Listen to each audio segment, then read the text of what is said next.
Looking at now is the main menu of Denali. This is where you're going to set up your companies. You can have multiple companies, obviously as many as you want, and each of those can be combined with for-profit or nonprofit. Today we're specifically going to cover the for-profit version. In each company, you can have unlimited number of users. Those users can have unique rights. Pretty much each module has access points to different areas, and each module has its own grouping of what you can do and not do. Each of these options can be turned on and off by user, so the security can be very detailed, or it can be wide open, so you can just turn on and off a full module. We also have a user-defined fiscal calendar. The fiscal calendar is a 5-year fiscal calendar, so you can have up to 5 open years at any time. We also allow you to do date blocking, so if you do want to block previous periods from being posted to, you can certainly do that. Also customizable period ends and fiscal year start dates. We also have a built-up backup and restore that are provided for you. You can continue to use whatever you're using. However, this is built in if you need to do a quick backup or if you want to make a copy of a company or something like that. Next, I'm going to jump into the general ledger. The general ledger is the heart of the accounting system. The accounting solution is designed to be flexible for companies who do divisional tracking and or maybe project tracking or cost center tracking. We do have a user-defined chart of accounts. In my demo company that we're looking at today, I have a typical 4-character account. However, we can have up to 6 unique identifiers. So if we wanted to track divisions or locations or anything like that, we can set up those identifiers within our account structure. The account structure can be up to 60 characters as well. Now on the general ledger, you'll notice we have a pretty straightforward workflow. Enter your journal activities. We also do allocations. We verify every activity before we post because we do have a secure audit trail. We can do recurring activities. So if you have recurring journal activities, we can set those up to react on frequency code. And then, of course, those would be verified and posted as well. On each account itself, we do maintain a full detailed history. So at any time, you can come and look at a historical look at your account just by clicking the Detailed History tab. This is also drillable, so anywhere you see that little magnifying glass, you'll be able to look up the detail of that particular transaction, along with the other accounts that is affected as well. We also maintain your period totals for all open periods of the fiscal calendar. And then, of course, we have a budget tab, a notes tab, and an attachments tab. You can attach any documents related to this account directly to it. For instance, if it was your bank account, you could attach your bank statements to it. Or to the bank account in BankRec as well. We also have an options tab on the left, so if you don't like the workflow, you can come over here and choose your options from this menu, or you can go to the overhead menu. Everything that's on the overhead menu does appear in the workflow areas as well, but you can use whatever system for navigation that you're most comfortable with. For our CMS professional users, if you're looking at converting to Denali, you'll notice that all of the menus above are very similar to what you're used to now in the professional version. So the learning curve is very slim. Now we also have built-in reports. Throughout the system, we have thousands of reports, but in the general ledger, we offer all your typical reports, the audit trail, trial balance, balance sheet, income statement, revenue and expense, P&L are all built in underneath the income statement. Once you drill into each report, you have multiple options for the reports that you'd like to do, as well as comparative reporting. Now we also track budgets and budget performance. There's a budgeting tool built into the general ledger that allows you to do budgeting and forecasting, and this will allow you to run reports on it. We offer several different varieties of the budget reports as well, including comparative and P&Ls, and then your chart of accounts report. And we also track postings. So if you need to reprint any posting at any time, you can pull these up from history and reprint them. This will allow you to pull by module. It will also allow you to pull by date range or by user. And then if you have a need for working with an outside auditor or accountant, we can export your entire GL into a spreadsheet format by period using account filters. Also in the general ledger, we allow you to set up report filters. The report filters will allow you to set up filters by division, location, whatever your identifiers are in your account structure, so that when you run your financials, you actually have the ability to utilize those filters to get exactly what you're looking for without having to export those things out to Excel. We also have a closing option in the general ledger, so when you're ready to close your year, it will do the processes for you, roll everything over, and move what's remaining into the retained earnings. And that's about it in a nutshell for the general ledger, so I'm going to jump into the accounts payable. The accounts payable module does integrate directly with bank reconciliation, general ledger, inventory if you're using inventory. So all that information is going to flow through to those modules. In the accounts payable, we do also have the ability to do recurring entry on your bills. And we have two different ways you can pay your bills. You can do immediate payments with allocations or anything like that, prepaids, futures, and all of that can be entered in the bill pay, or you can enter those for payment later. If you enter them for payment later, we will allow you to generate those automatically by your own criteria. Once you do that, it will create the payments for you, and then you can, I already generated them, so then you can come in and make whatever necessary changes there are. So if you want to partial pay a bill, or if you want to overpay a bill, or perhaps there's other bills that need to be paid for this vendor, you could come in and then select all of those for payment along with the current payment. And then you can also apply adjustments after the fact or discounts after the fact. And that will, of course, reflect on the original transaction as well. Once you've done that, then, of course, you can come out and verify the payments, print your checks, and post your payments. Now, we also have an electronic payment function, which allows you to generate an ACH file that you can upload to your bank. If this is something that you don't do, you simply don't have to activate the electronic portion. Now, on the vendor file itself, you are going to set up your particulars on each vendor for defaults. We allow you to set a default GL expense account. That is also, when you're paying the bill, can be changed. So once you enter that, if you want it to go to another expense account just for this transaction, it's going to allow you to make that change at the time of payment. Same with invoice and discount dates too. So we have a particular due date on this vendor. It's 5 days from the date of invoice. That will autofill on the invoice itself, but if you want to change it for this particular transaction, you'd be able to do that. Also, on each vendor, we do maintain a full history, so you can go back and look at your vendor history until you purge it, and you can keep this history as long as you want. And then we also have a notepad for each vendor, so if there's any notes or anything like that you need to keep track of, you can timestamp them and enter the notes. And you can attach any contracts or agreements you might have with your vendor directly to that master account. And if there are some additional fields you need to use to track information for your vendor, you can set up user-defined fields, and those are also available for the different reports that we offer. Now, in accounts payable, we also do offer quite a few reports. Each of the reports can be modified using our Crystal Report tool. Same with the general ledger. All of the reports within the system can be output to a printer, to a file, or to Excel, Word, or PDF. And of course, from there, you can email them or do whatever you need to. In accounts payable, we offer about 7 different varieties of aging reports that you can choose once the report is generated.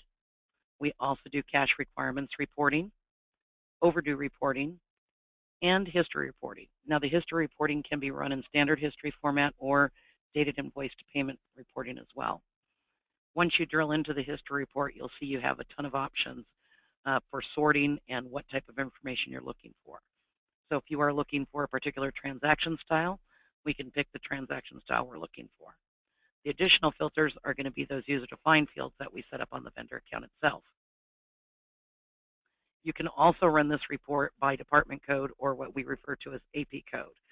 Each of those accounts payable codes can also have their own user-defined aging periods. We also have a total debt report. If you deal with prepaids or future liabilities, we also have reporting to track that process through. And then, of course, we do 1099s as well as electronic 1099s. And then the GL expense distribution report ties directly into your filters in the general ledger. So if you are using divisional tracking in the general ledger, this is going to allow you to do an expense distribution using those same types of codes. I have a standard 4-character, but I can still say, okay, I only want to look at my AR accounts, or I only want to look at my 6,000 accounts. And then I can move them over and run my expense distribution that way. We also allow for, in the accounts payable itself, setting up different printers for different processes. So if you have a specific check printer, you can predefine that check printer in your options. If you have a specific report printer or a specific posting printer, and those types of printer options are available everywhere where you can print checks. So in payroll, payables, and bank rec, you would be able to set those defaults up automatically. That being said, I'm going to jump into the accounts receivable. Accounts receivable is obviously where you're going to track your customers. On our customer record, we have similar options to the vendor record with a little more flair. So this is a standard customer record. You'll notice on each customer I have the ability to predefine the types of payments I will accept from this customer. So if they cannot do AR charges, I just uncheck that, and they wouldn't be able to do anything as far as an AR charge. We would still track all of their history. It just wouldn't be an AR type history. Billing and shipping information. Obviously, we can track multiple shipping addresses, unlimited. So I can look up any number of multiple shipping addresses. This is going to allow you to keep track of multiple locations. If you have a customer with several locations, you will be able to keep track of each of their locations along with the separate contact information. We also have multiple contacts. So on the Contacts tab, you can keep as many different contacts as you want. Their departments, emails, telephones, all can be separate from the main contact record. Full transaction history. So you can view any payments, charges, anything like that, credits, right in the history. And then the aged analysis. Aged analysis is going to tell you where they're at. This guy obviously hasn't paid for a while. In their year-to-date totals, all of that information is tracked right here, and you can generate a full aged analysis report from the screen as well. Customer notepad, unlimited notepad, timestamp text search. If you're doing electronic funds, we could set that up in AR as well as in AP. You just have to put your customer's account information. And then, of course, the attachments. You can attach any agreements, contracts, or anything you'd like directly to the customer record. And then we also offer user-defined fields in accounts receivable. So you can set up to 10 user-defined fields to track additional information on your clients that we don't have a field for. And something new to the program is payers and payees. And this works like a corporate, sub-corporate account structure, or insurance billing, if you will.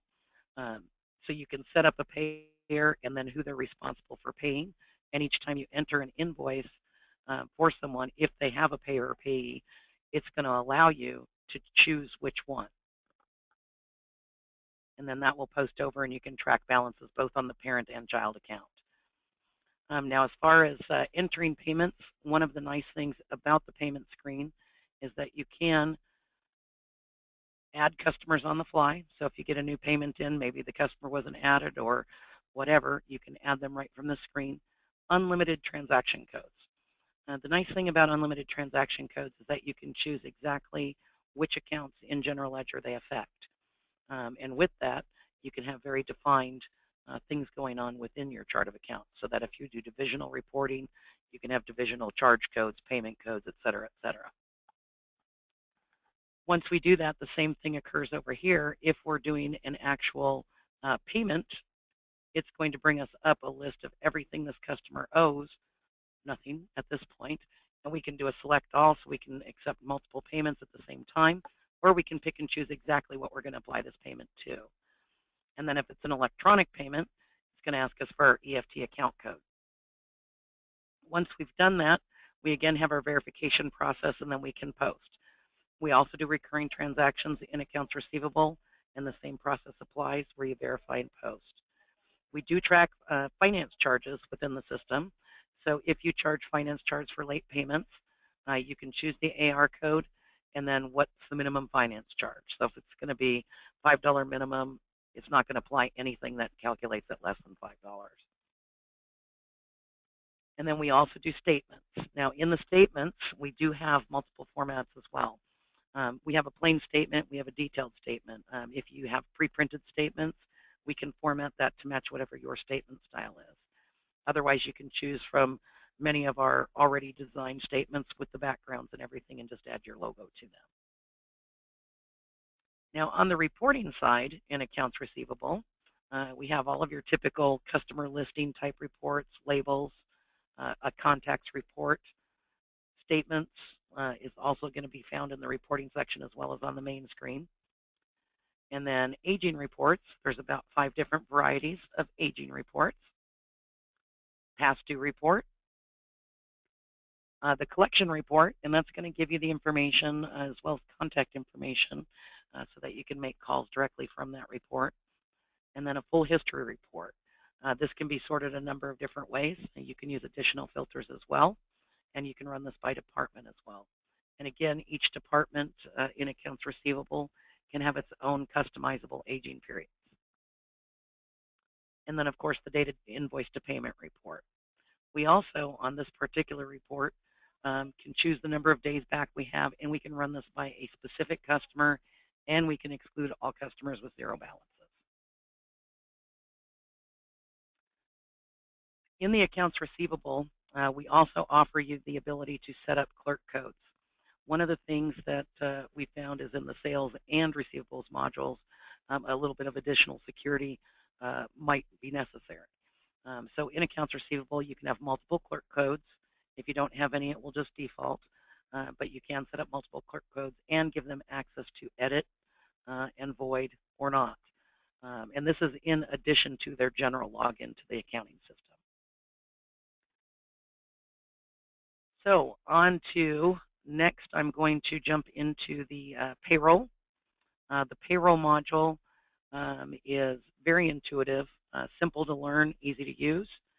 We also have a direct integration with Atrix for the payroll tax reports. You can have unlimited employees in our payroll. I'm going to pull up the main employee screen for you. That's where pretty much all the action happens until you're ready to process a payroll.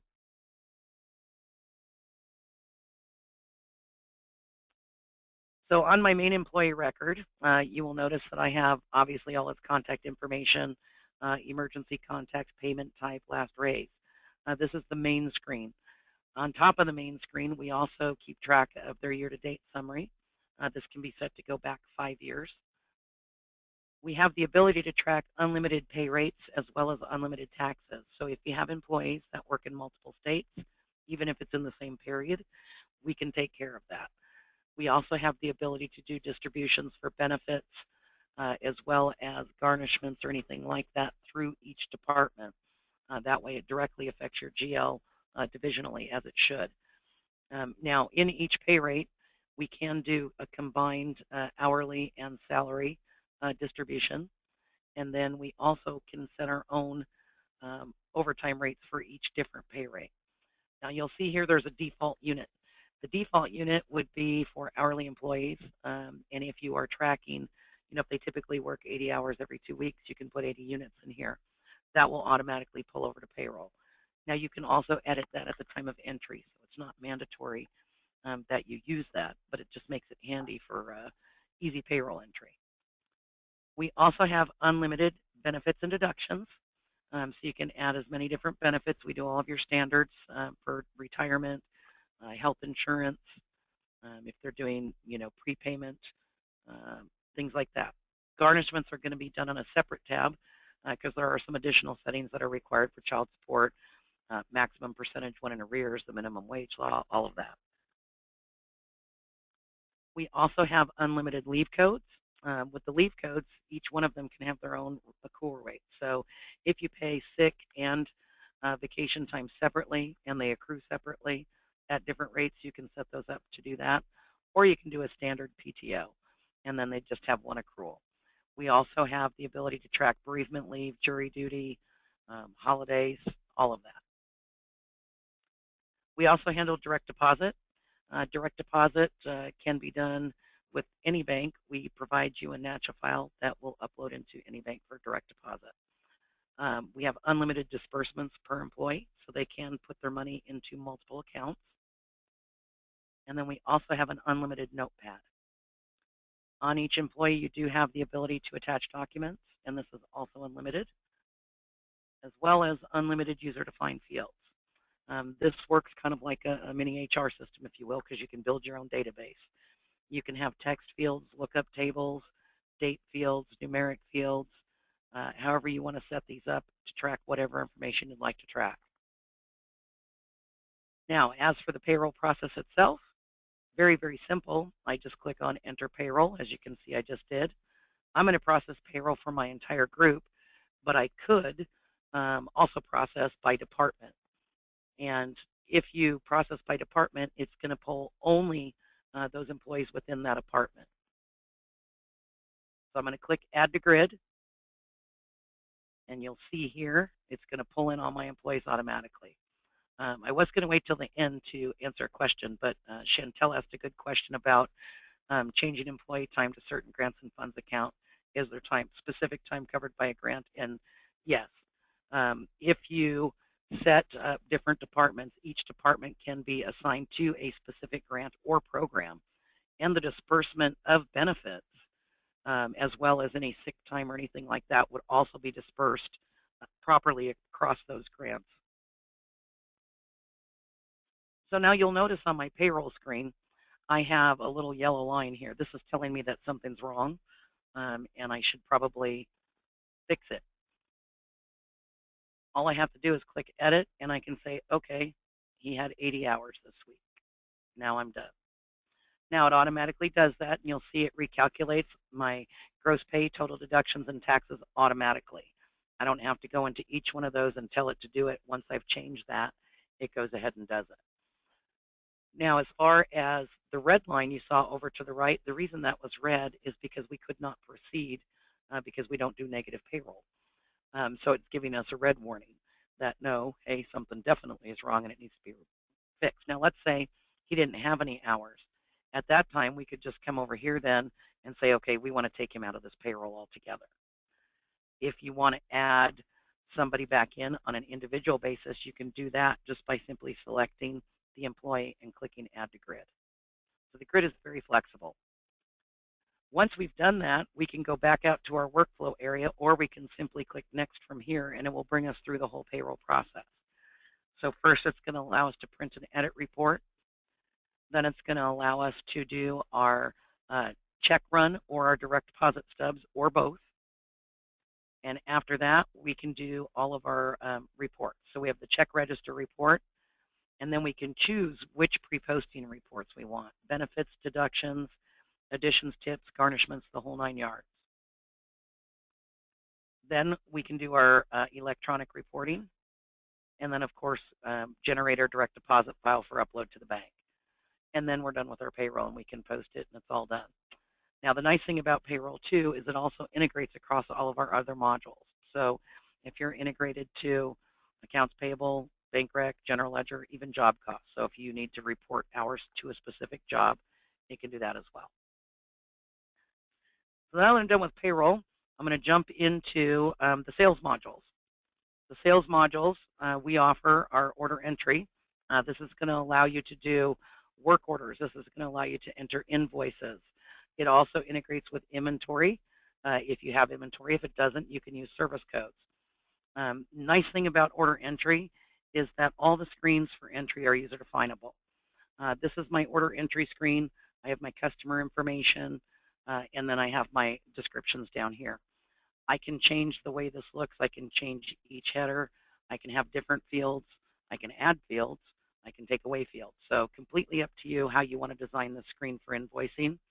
We also have access from the screen to the customer's full history, so we can include anything they've purchased in the past in today's order. or we just need to look something up and print an invoice. We can do that too.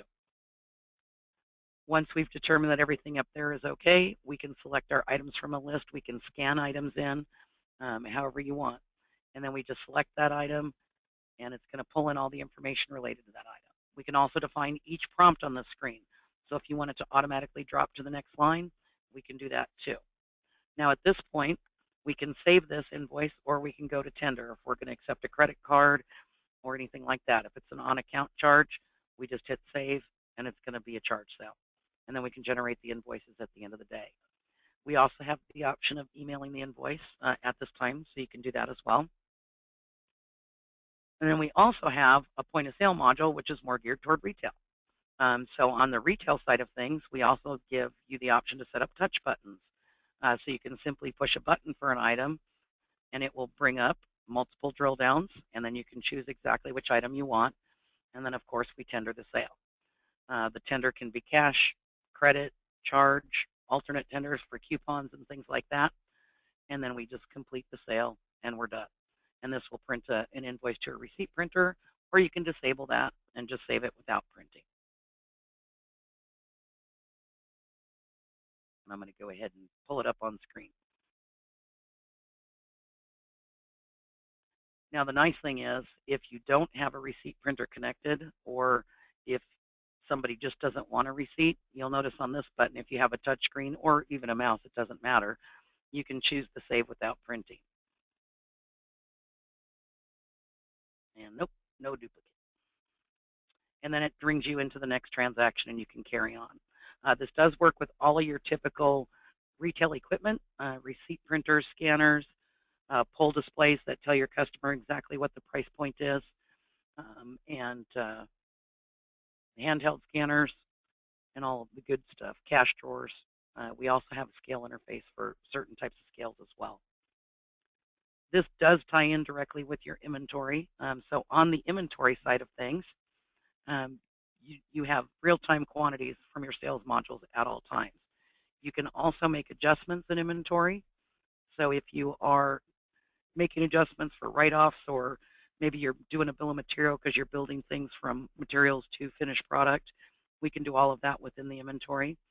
We can also purchase inventory through our purchasing module, which also ties directly into accounts payable. And I'll show you that next. As far as billing for bill of material, we have preset bill of materials. We tell it exactly how many we want, and we just hit save. Now what this is going to do is it's going to go relieve all of those raw materials, which there's 4 in this particular set, and then it's going to create 10 of the new small office solution, which is going to pull those other products out of inventory automatically, so you don't have to do that manually. Now, some of the inventory reports we offer are pretty great. We keep track of your minimum, maximum quantities so that you know when you are going to run low on inventory. We have an on-hand report, on-order report. The understock report tells you exactly what you should be purchasing. We also do value reporting, price book report, and each of these reports also have a variety of different options on them. Kit assembly report, the complete kit listing, going to give you all of your kits, component requirements, going to tell you what you need to do your builds, and then of course movement reporting. This is a very detailed report. You can choose what information you want to see. By period, it will basically give you every detail of the items, and you'll know by the movement what you should and should not be purchasing. We also do promotional sales. So if you buy one, get one free, or if you have a sale from X date to X date, discounts, we can put in specific items, things like that can all be set up in advance so that when you're actually selling them, nobody has to think about it. It brings up the prices automatically. We also do advanced sale tracking. So for liquor stores, tobacco shops, things like that, where they sell things in multiple packs, also good in the steel industry. You can set up those items to be multi-pack with the same ID number, so you don't have to track them by separate code. And then, of course, full history reporting and inventory as well. Now, on each inventory item, we also give you the option to do multiple price settings. We have the ability to do very detailed price structures so that if you have different price levels for wholesale or retail, we can set those up in advance. We can also assign images directly to your part numbers, and we keep a full history of all of your inventory as well. Multiple vendors are not a problem. We can track them as well as their alias numbers. So no matter what you ring up, whether it's their part number or yours, it'll all tie back to the same item. And then we also have attachments and user-defined fields in inventory as well, so you can track that additional information. Now, that being said, I'm going to run into the purchase order next. One of the nice things about the purchase order integration, it's great for direct expense POs, and we can set up different approval processes. So one person enters, the other person actually posts them. But we also have the ability to integrate with inventory where we can generate POs automatically based on whatever criteria we want. So I can do it based on my minimum maximum quantities that I assign to my items, or I can generate them from back orders, or I can do it from sales history. So if I pick sales history, I say, hey, I want to go back and create purchase orders for however many days, whatever I've sold in the last week. I'm doing a lot because this is demo data. But you'll see here, it says, okay, this is everything you've invoiced in the last period of time that I just chose. Do you want to place all these orders? If I do, I just hit generate. If I want to change them, or if there's things I don't want to order, like you'll see I already have on order 150, so I don't want to order that. And this particular one, I already have on order as well, so I don't want to order that. But let's just say I want to order the rest of them. I can go ahead and at this point just hit generate, and it will create all these POs for me. Once I've done that, I can go ahead and make changes to those purchase orders or add to them. Or maybe I found something that I definitely didn't want to order. So I can just look up the PO I just created, and I can come in and make whatever changes I want. So if I decide, whoops, I don't really want to order that, I just go ahead and change that to 0. Or I can delete the line altogether just by right-clicking it and deleting the line. Now, once I'm done with this purchase order, I can simply save it, or I can print it and email it from here as well, and it will go to that particular vendor. I'm just going to go ahead and save it. And once I'm done there, I can actually print those if I want to, email those. If we're doing a stock transaction, we will have to receive it when the item comes in. To receive the item is very simple. And this also has buyer security set up too, just so you know. So I can pick the PO that I want to receive. And there's a couple of things I can do here. I can individually receive each line item, or I can just say, okay, I've got everything and receive all. And I'm not going to do that because that's a serialized transaction. We'll be here for a while. And then I can choose to complete the purchase order. If I choose to complete the purchase order, I can complete each line item, or I can do a whole complete, and it will mark everything complete automatically. Now, some of the other things that we can do in the purchase order is we have the ability to receive and invoice, which means I'm going to go ahead and put the items in inventory, and I'm also going to send the invoice over to accounts payable right away. If I don't have my invoice, I can do a receive only, and that's going to put my items into inventory and allow me to come back and invoice the rest of it later. We also have an integration with Bartender for barcodes. So if you need to generate barcodes for any of your products that you've just received, we can simply hit print labels, and barcode generator will come up and ask quantities on hand, quantities received, and you can choose the quantities received, and it will generate labels for only those products. And I'm done with that, so I'm going to go ahead and hit save. Oops, I forgot. I'm not going to save it. And then we can also, from our workflow area, do labels out here instead of in the stock screen if we want to. Verify your receiving report, and then we're going to post it. And of course, it's going to go update all of our other modules for accounts payable, general ledger, inventory, everything that I'm integrated to. It also integrates with the job cost.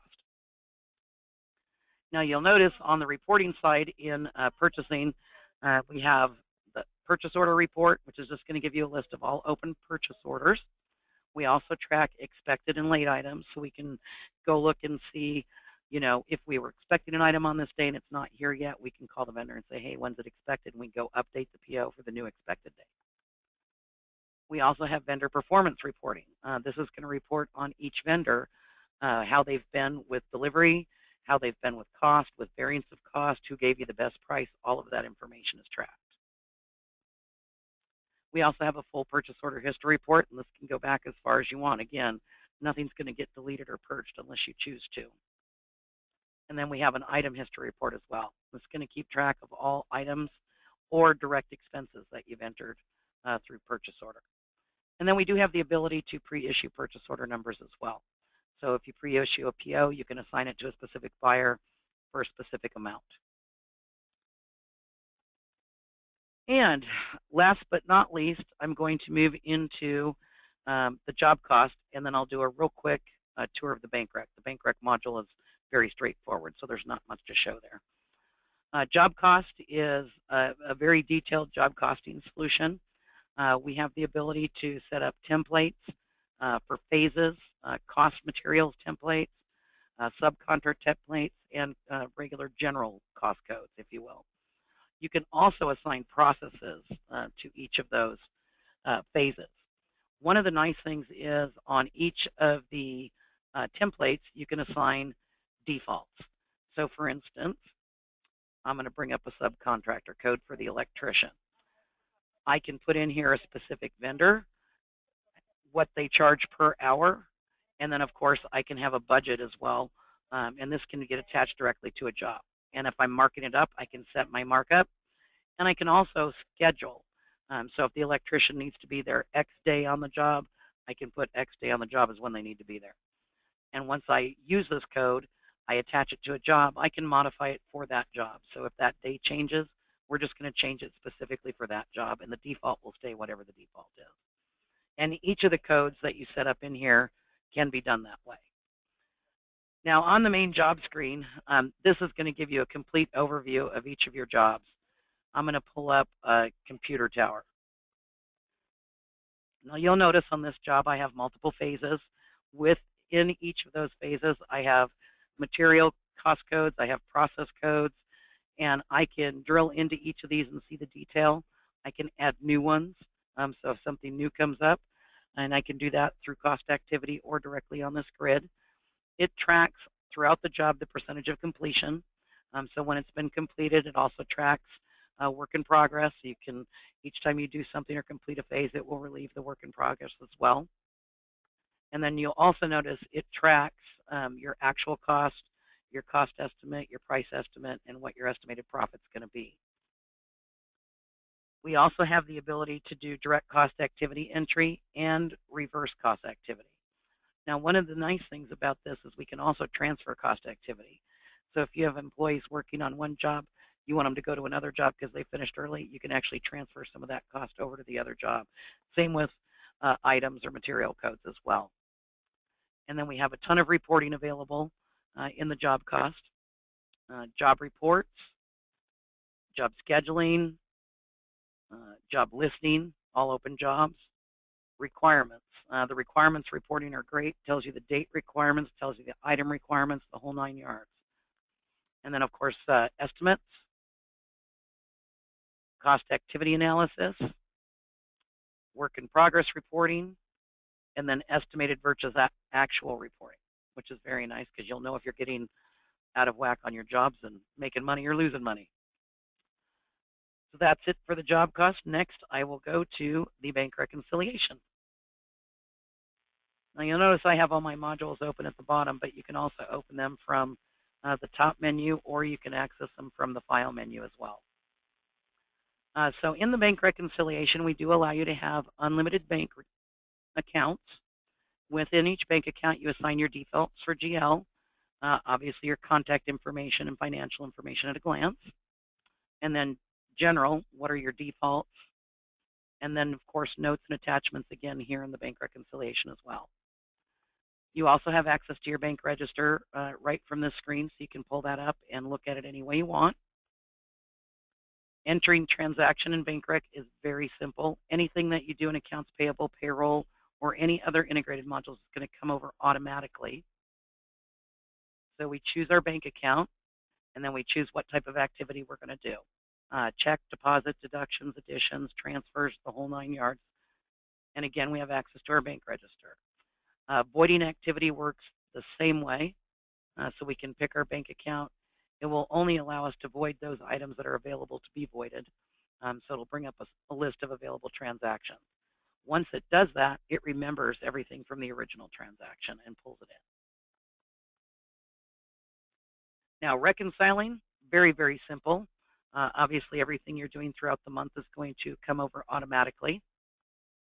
And we can start a reconciliation at any time, save it, and come back, and it will remember where we left off. I can continue on from exactly where I left off the last time, save it again, and come back to it later. When I'm ready to complete, then I can do my activity, preview, and post. And then on the reporting side in BankRec, you also have the ability to run a bank register report. And this can be sorted 20 different ways.